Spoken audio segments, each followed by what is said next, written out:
안녕하십니까. 교육 그 자체 벌써 7번째 강독 시간이 왔습니다. 이름은 강독이라고 해놓고 실제로 책을 같이 읽는 게 아니라 저 혼자 계속 이야기를 하고 있는 것 같습니다.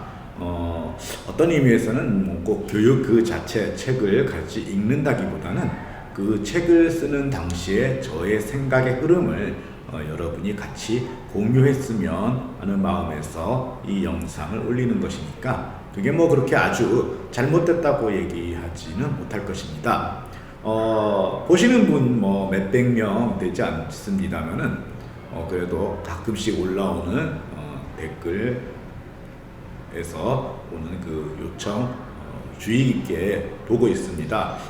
그 중에 이 조건, 인간의 조건이라는 말이 조금 까다롭다 이런 문의를 하시는 분이 계셔가지고 오늘은 그 부분에 대해서 조금 다뤄보려고 합니다. 인간의 조건으로서의 교육이 되겠습니다. 이게 아마 한 번으로 끝나지는 않을 것 같고요. 여러 차례 이 주제를 다루어야 할 것 같습니다.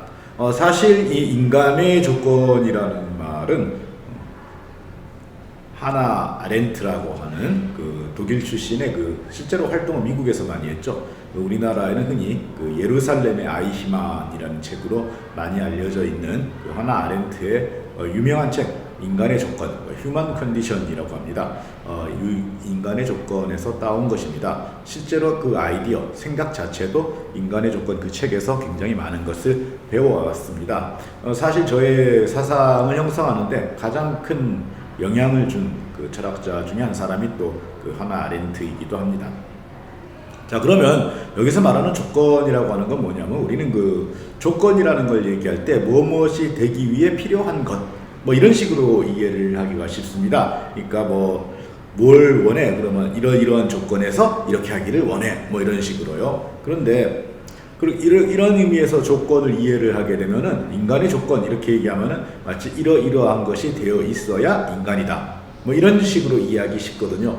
사실 이게 이제 오해입니다. 여기서 인간의 조건이라고 얘기할 때는 이러이러한 것을 갖춰야 인간이다. 이런 것들을 갖추지 못하면 인간이 아니다. 이러면서 인간과 비인간을 나누고 배제하려고 하는 게 아니라 반대로 인간은 이러이러한 것에 조건 지어진 존재다라는 뜻입니다. 그러니까 어떠한 것들을 갖추어야 인간이 되는 게 아니라 인간인 이상 어떤 것들은 이미 조건 지어져 있다라는 거죠. 벗어날 수 없다. 어떤 면에서는 인간의 조건이라기보다는 인간의 굴레라고 하는 게 좀 더 나은 표현일 수도 있을 것 같습니다만은 아무래도 이렇게 굴레라 그러면 좀 느낌이 안 좋지 않습니까? 서머셋 모음의 유명한 소설 인간의 굴레라는 것도 있죠. 거기서도 보면은 사람인 이상 사람으로서 살아가는 이상 벗어날 수 없는 어떤 그런 조건들이 나오는 겁니다.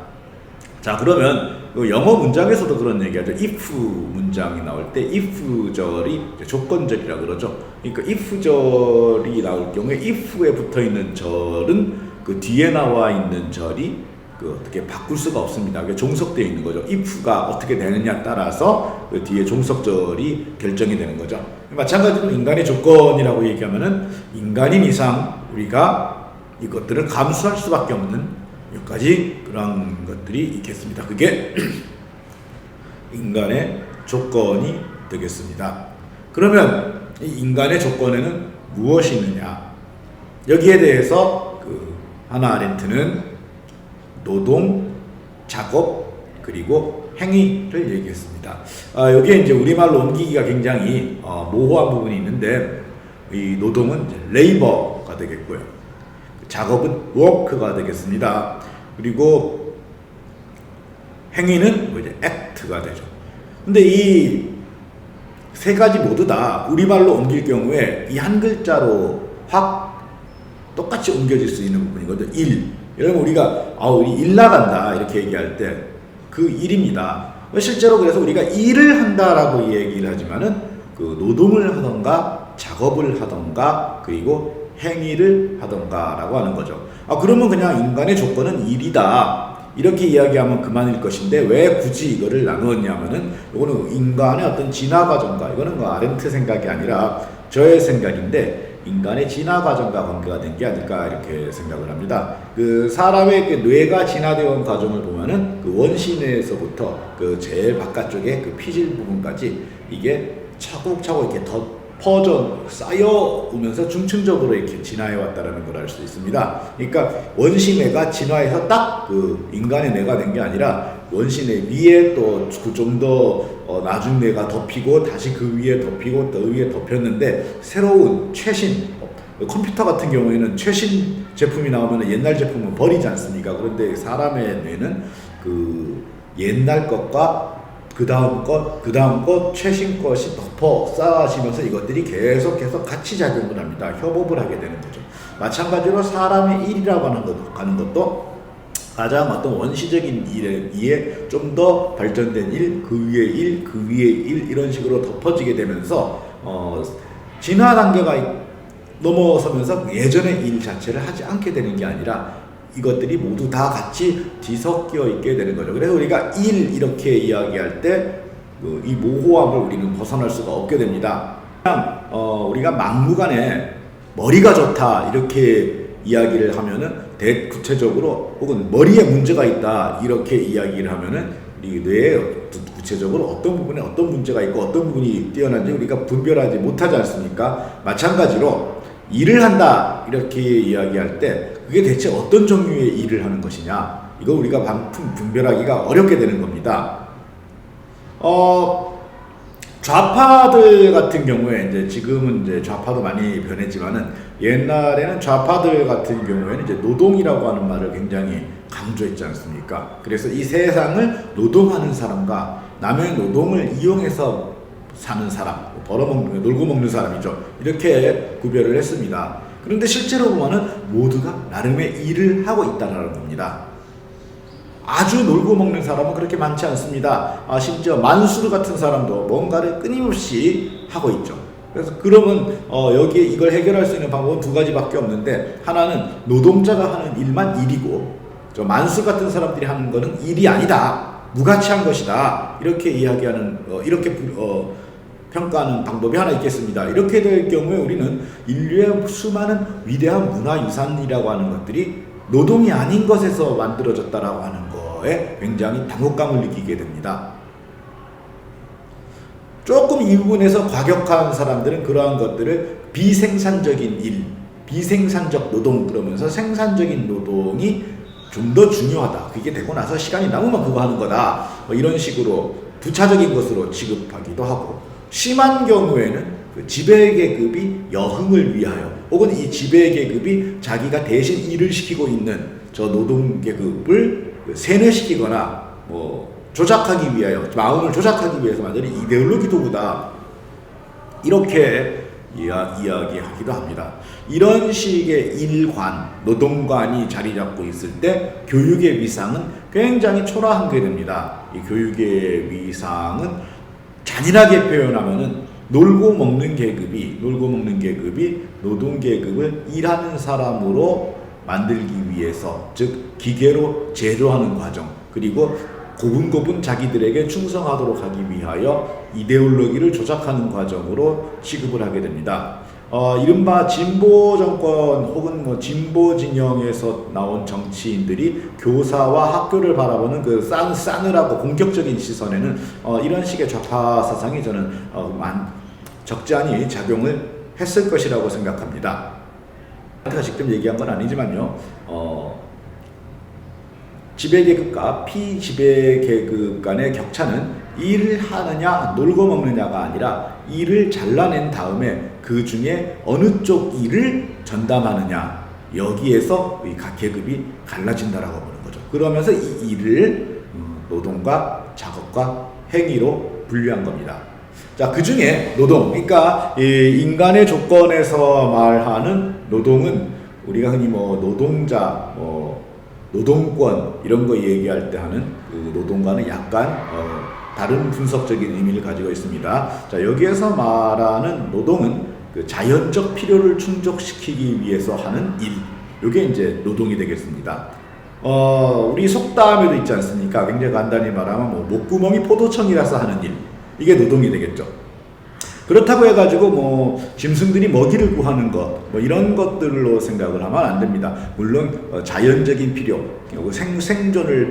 생존의 필요를 충족하기 위해서 하는 일이라는 점에서는 마찬가지가 되겠습니다만은, 그래도 다른 동물들의 노동 일과 그런 먹이를 구하는 활동이나 이런 것들을 우리는 노동이라고 하지는 않습니다. 이 노동은 순전히 인간의 조건입니다. 어떤 점에서 인간의 조건이냐면은, 노동은 이미 그 일을 하기 전에 그 일의 목표와 결과가 먼저 머릿속에 존재하게 됩니다. 요게 이제 그 칼 마르크스는 가장 어리석은 건축가라 할지라도 가장 정교한 집을 짓는 꿀벌보다 더 나은 점이 있다라고 하면서 머릿속에 완성된 건물을 먼저 그려놓고 나서 짓기 시작한다, 이렇게 얘기하는 거죠. 물론 망칠 수도 있겠죠. 근데 망친다라고 하는 거는 뭘까요? 망친다라고 하는 거는 머릿속에서 목표로 하고 있던, 머릿속에서 미리 그려놨던 것과 실제로 현실에서 나타난 결과 간의 차이가 발생할 때 우리는 망쳤다라고 이야기하지 않겠습니까? 자, 망치면 어떻게 할까요? 어떤 부분에서 뭘 잘못했는지 우리는 되돌아보게 되겠죠. 이 과정은 이제 반성이라고 하죠. 그러니까 목구멍이 포도청이라서 하는 일에서조차 사람은 먼저 목표를 설정하고 그 목표를 달성하기 위하여 가장 적합한 방법이 무엇인지를 고민을 할 수밖에 없다는 거죠. 목표가 달성이 되면은 그 목표를 달성하게 만들었던 그 방법을 계속해서 이어나갈 것이고, 만약 목표를 달성하지 못하게 됐으면은 그 방법을 어떻게 바꿀 것인지를 생각하게 될 것이죠. 혹은 누군가가 더 나은 방법을 찾아내가지고 더 나은 결과를 가져오면은 그거를 배우게 될 겁니다. 그러면서 서로 일하는 이 방법들이 나중에 등장하게 된 더 나은 방법으로 바꿔지게 되겠죠. 자, 여기서 우리는 벌써 교육의 냄새를 맡게 됩니다. 그렇습니다. 그 사람은 어떤 목표를 설정했을 때 그것을 달성하기 위한 가장 더 나은 방법을 계속해서 추구하면서 노동을 한다는 겁니다. 그러면서 그 자기의 생존에 필요한 자원을 획득하는 거죠. 자연적인 욕구를 충족시키고, 그렇기 때문에 사람은 동물처럼 그냥 먹이를 구하는 게 아니라 노동을 하는 것입니다. 그리고 이 노동은 더 나은 방법에 대한 여러 가지 고민을 가지게 되고, 이 고민과 그 탐구의 결과가 되며, 이 고민과 탐구의 결과는 혼자 알고 끝나는 게 아니라 다른 동료들에게 전파됨으로써 바로 교육의 역할을 하게 되는 것이죠. 또 다른 점이 있습니다. 사람의 노동은 싱글이 아닙니다. 사람은 언제나 솔로 플레이를 하는 동물이 아니라 늘 집단적으로 노동을 하죠. 그런데 이 집단적으로 노동을 할 때 단지 떼거리로 몰려가가지고 노동을 하는 게 아니라 나름의 역할, 즉 분업을 해서 그 분업한 역할을 전담함으로써 사회적인 노동을 하게 됩니다. 사실 이 사회적인 노동이라고 하는 게 사람만의 것은 아니죠. 꿀벌이라든지 개미 같은 동물들도 사회적 노동을 합니다. 그런데 꿀벌이나 개미의 사회적 분업은 누가 어떤 역할을 담당할지가 태어날 때 정해져 있지 않습니까? 일벌로 태어나면 일벌이 되는 거고, 여왕벌로 태어나면 여왕벌이 되고, 숫벌로 태어나면 숫벌이 되고, 개미도 마찬가지죠. 일개미, 숫개미, 여왕개미, 병정개미, 육아를 담당하는 개미 등등 해가지고 태어날 때 이 개체가 어떤 역할을 담당하는지가 정해진 상태로 태어납니다. 그래서 사회적인 노동을 하죠. 결과적으로는 사람의 사회적 분업하고 좀 비슷해 보이기도 합니다. 그런데 사람이라고 하는 사회적 동물은 태어날 때 이 개체가 각각의 개체가 어떤 역할을 담당할지가 미리 정해져 있지 않습니다. 물론 아득한 옛날에는 이게 이미 태어날 때부터 정해져 있다라고 믿었던 시대도 있습니다. 그게 이제 카스트 제도 같은 것들의 원천이 되고, 그걸 종교적으로 뒷받침하고 그러긴 했죠. 하지만 이미 그게 사실이 아니라는 것이 밝혀져 있지 않습니까? 그래서 신분제는 다 무너진 겁니다. 사람은 그래서 태어나는 순간에 얘가 어떤 역할을 담당하고 사회적 그룹에서 무엇을 해야 될지는 정해지지 않고 모든 것이 열려있는 상태가 됩니다. 따라서 이 개체를 그 사회에서 요구되는 어떤 분업의 특정한 역할에 투입하기 위해서는 그 역할을 수행하기 위해 필요한 것들을 어떻게 해야 될까요? 그렇습니다. 가르쳐야 됩니다. 가르쳐야 되는 거죠. 그래서 역시 여기에서 교육이 등장하게 됩니다. 자, 그렇다면 우리는 여기서 옛날 그 좌파 활동가들이 범했던 오류가 무엇인지를 확인하게 됩니다. 옛날에요, 교육운동 하시는 분들도 그 1980년대, 90년대 때는 그 교육 진보적인 교사들, 교육운동 하는 분들이 굳이 자신들이 하는 일을 교육운동이라고 부르지 않고 교육노동운동이라고 부르는 것이 유행이었습니다. 지금도 그 세대 활동가 분들은 굳이 교육노동운동이라고 이야기를 합니다. 이런 식의 말을 자꾸 했던 까닭은 아무래도 좌파 사상에서는 노동이 모든 것의 중심이 되고 사람의 조건의 가장 중심이 되고, 따라서 모든 그 인류의 해방은 노동 해방에서 비롯돼야 되며 다른 것들은 노동 해방을 위해 기여하는 부차적인 것에 불과하다, 이런 식으로 생각을 했기 때문에 교사가 하는 일도 노동의 일종이다. 그렇기 때문에 노동 교사의 운동은 노동운동의 한 종류다. 이런 식으로 해서 교육운동의 위상을 노동자를 붙임으로써 조금 높이려고 한 게 아닌가, 이런 생각이 듭니다. 하지만 지금까지 이야기한 것들을 미루어 보면 어떤 생각이 드십니까? 노동이라고 하는 것은 교육이 전제되지 않는 한 성립되지 않는 것입니다. 노동이라고 하는 것은 그 인간이 자연적인 욕망을 충족하는 과정에서 더 나은 방법을 탐구해 나가는 과정이며, 이것을 혼자 하는 것들이 아니라 동료들과 서로 가르치고 배우는 과정입니다. 노동이라고 하는 것은 사회적 분업, 그러니까 각자가 서로 다른 역할을 담당함으로써 이루어지는데, 이 역할은 태어날 때 정해지는 것이 아니라 일단 투입되기로 정해진 다음에 가르쳐짐으로써 정해지는 것입니다. 그렇다면 우리 이렇게 이야기할 수 있지 않겠습니까? 노동은 인간의 조건이라면 교육은 바로 그 노동의 조건이다, 이렇게 이야기할 수가 있겠습니다. 따라서 사람으로 태어난 이상 우리는 노동을 할 수밖에 없으며, 또 우리가 노동을 해야 되는 인간인 이상 우리는 교육에서 벗어날 수 없다, 이렇게 이야기할 수가 있겠죠. 그 다음에 여기서 물론 또 한 가지 추가한다면, 이 교육은 인간의 사회적 분업과 뗄래야 뗄 수 없는 관계이기 때문에 교육이라고 하는 것은 처음에 등장하는 순간 이미 공교육의 성격을 가지고 있다, 이렇게도 이야기할 수가 있겠습니다. 조금 난해하고 지루한 내용이지만 재미있게 들어주셨으면 고맙겠습니다. 재미있게 들으셨다면은 이게 또 이상한데 좋아요, 구독 등등 잘 눌러주시기 바랍니다. 고맙습니다.